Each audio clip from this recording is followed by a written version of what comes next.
السلام عليكم، وياكم ماسوني، ورجعنا لكم فيديو جديد. طبعا شو قال بدي حلقه راح تشوفوني مكان متغير، فا اوكي لان ذاك المكان يمكن راح افركشها، ما ادري. المهم قلنا نبدي الحلقه لهذا اليوم. اتمنى تحطون لايك لان راح يسعدني بشكل مو طبيعي، وتحطون اشتراك بنفس الوقت لان راح اغير من نفسيتي. هو ما بقي لي على 500 مشترك، بس 41 مشترك، فاتمنى تحطون لايك وتشتركون. اهم شيء الاشتراك شباب، والله اريد نوصل يعني رقم حبيب والله.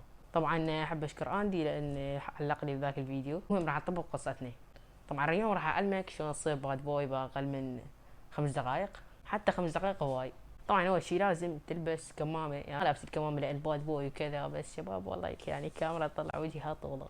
لازم يكون شعرك هالقد، لان شلون واحد عايش بمكان معين محلاق، وشعرك لازم يجي كتل الوسخ. يعني يلا زين، حتى من الزين زين لهنا.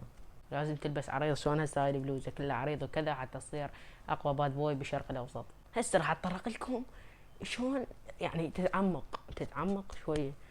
تلبس قميص، لو يعني بلوزه مرقطه ابيض واسود، جنطتك ابيض واسود، جواريبك ابيض واسود. يعني ايش اريد خلط، تخلط لي اياها خلط، تحطهم خلاط وتطلع شطرنج. تقول لي حبيبي انت كوميدي. شنو كوميدي بابا؟ احنا جماعه الباربوده بس شو اسمهم ذولي. فايش يعني يا حبيبي، ترى حتصير يعني درجه متفوقه على الباد بويات.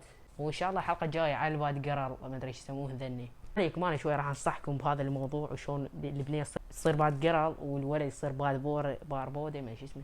وهسه راح نرجع لكم على شلون تتعمق بالباد باربو شلون تتعمق بالباد بوي اكثر. لازم شباب عندك سكيت، ما ادري سكيت بورد من سكيت بوي، ما ادري هذا الناس سوالف. لازم عندك واحد، من عندك واحد بعد تتفيك تطلع كلها تجمعات كلها على كورنيش ما ادري فورنيش. المهم فهيك انت يعني تقريبا عبارة المرحلة المطلوبة من الباربودة، وراح تصير باربودة قوي. وطبعا لازم احنا نمطط بكل مقطع عندنا، لان مقاطعنا كلها تسليكية وما نقدر ننزل جيمنج. شباب يعني انتو يعني ما ادري شنو احكي وياكم. اخر مقطع قبل 4 ايام، 4 ايام ما عليكم بهاي السوالف هذي. يو اخر مقطع قبل 4 ايام. شباب عندي امتحانات والله العظيم. شباب عندي امتحان باكر، وقاعد اصور لكم مقطع وما دارس.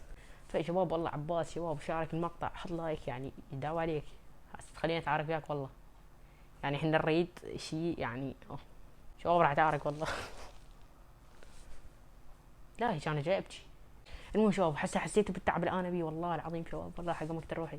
فاتمنى لكم ان تعطونا لايك سريعي وسبسكرايب خرب اني ما اجي اعرف احكي، وتحطونا سبسكرايب قوي حتى انا انزل لكم على الباد جرل ونشقهم شق ذول جماعه المثقفين. صدق شباب نسيتهم وين استر.